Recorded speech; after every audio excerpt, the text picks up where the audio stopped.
Ini sorga, mohon maaf, sorga yang ceritakan di Quran itu kan sorga seksual Pak. Sorga makan, sorga minum, sorga syahwat. Bener kan?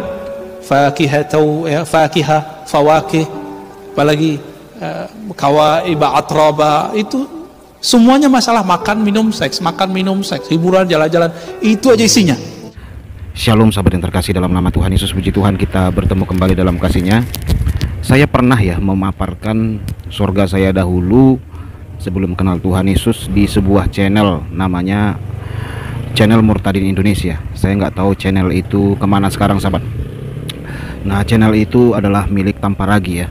Nah, pemaparan saya itu ternyata banyak digoreng-goreng oleh channel saudara muslim, channel sebelah. Mereka berkata bahwa saya mengolok-olok Islam, mengolok-olok surga Islam, bahkan mengolok-olok ajaran Islam.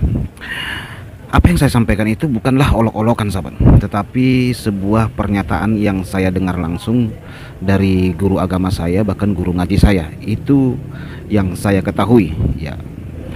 Tetapi kendati pun begitu, saya akan memberikan sebuah fakta dan pencerahan dari ulama muslim langsung, supaya mereka tidak menuduh saya mengada-ada, supaya mereka tidak menuduh saya berbohong atau hoaks. Ya, mungkin mereka mengharapkan kalau ulama mereka sendiri yang menyampaikan. Yuk kita lihat apa yang disampaikan oleh seorang buya sahabat. Ini yang dia jelaskan. Di sorga nanti, ini sorga, mohon maaf, sorga yang ceritakan di Quran itu kan sorga seksual Pak. Sorga makan, sorga minum, sorga syahwat. Bener kan?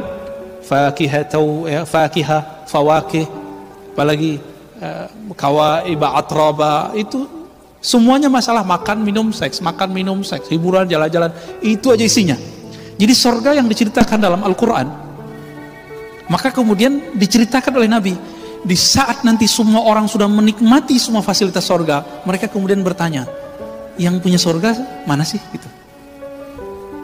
Akhirnya mereka nyari lagi ke Nabi Adam, nyari lagi, begitulah terus. Ujung-ujungnya Nabi Muhammad SAW minta supaya namanya masuk ke dalam daftar list yang bisa memandang Allah Subhanahu wa Ta'ala. Berapa lama itu Pak? Ya, khalidina fiha, lama sekali itu. Mungkin jutaan ribu tahun, kita nggak tahu lah. Ya, apa namanya, triliunan tahun, kita nggak ngerti. Lamanya bukan main. Maka mumpung masih di dunia, cari ilmu ihsan ini supaya nanti nggak ngantri lagi Pak di sana. Ya, ini yang Nabi ajarkan ke sahabat-sahabatnya. Belajar ihsan dulu, baru kemudian orang diajarin sholat. Sekarang kan kebalik. Mohon maaf nih, sekarang yang pertama diajarkan hukum wajib, tidak wajib, halal, haram, sunnah, bid'ah. Ini kata yang paling favorit nih zaman ini nih. Ini sunnah, ini bid'ah, ya kan? Ini kata favorit Pak. Akhirnya bocah-bocah baru ngaji berani nyalahin ustadz, bilang, "Ustadz, ente bid'ah, ajaran ente bid'ah." Cuma karena dia berbeda dengan si ustadz yang sudah puluhan tahun ngaji, anak-anak sekarang berani kurang ajar Pak. Orang-orang baru hijrah, baru ngaji di persimpangan jalan, bingung nih mau ngaji kemana. Karena pikirannya kemudian gak stabil, belum mutmainnah, setan bisikkan, cari aja tuh mereka yang hitam putih, yang kalau jelasin hukumnya jelas, halal, haram, sunnah, bid'ah. Dia lupa bahwa ajaran Islam itu warna-warni. Ajaran Islam itu fleksibel, nggak boleh kemudian kita kenceng, nggak boleh. Nah, ini yang disebut bermakrifat dulu. Masih ingat ada seorang laki-laki, dia, mohon maaf juga ya, menjima istrinya bulan puasa. Apa hukumnya? Bayar kafarah nggak? Bayar tebusan. Tebusannya lumayan mahal Pak ya. Lalu datang ke Nabi, "Ya Rasulullah, ini untuk makan sehari-harinya nggak ada." Lalu apa kata Nabi? "Kamu punya apa?" "Punya kurma." Jadi kurmanya dibagiin, kurmanya jadi tebusan. Apa kata orang ini? "Ya Rasulullah, ini untuk makan anak istriku."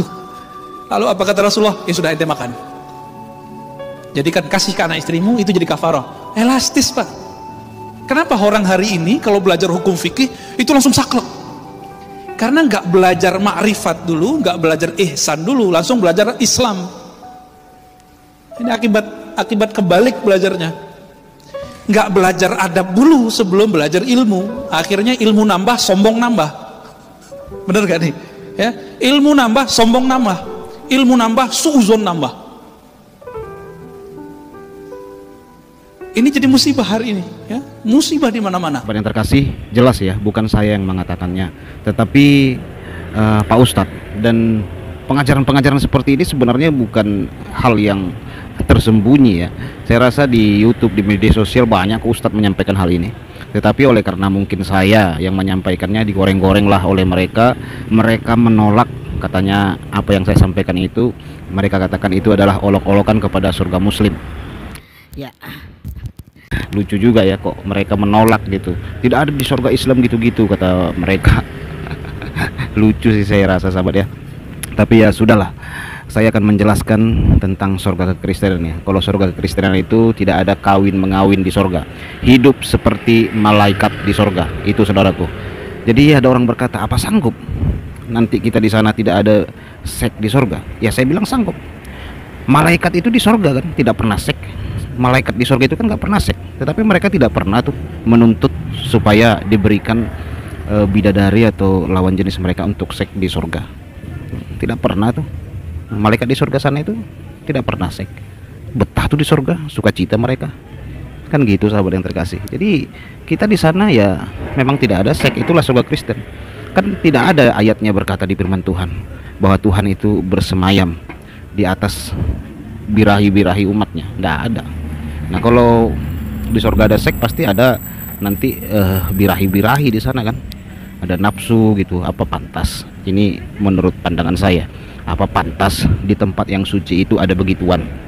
Nah, apa pantas? Saya rasa tidak pantas lah di rumah Tuhan ada begitu, saudaraku.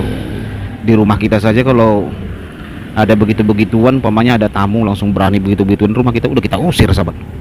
Di dunia saja kalau ada tempat begitu-begituan kan digrebek sama orang, didemo sama orang. Ya masa iya di surga ada begituan malah boleh? Ya logika kita lah kan gitu, sahabat. Di dunia saja dilarang gitu, didemo. Kan banyak itu ditutupin tempat-tempat begituan. Masa iya jadi di surga bisa begitu? Ya logika kita lah, di pandangan kita lah, sahabat. Oke sahabat yang terkasih, itu yang bisa saya sampaikan. Tuhan Yesus memberkati kita. Shalom.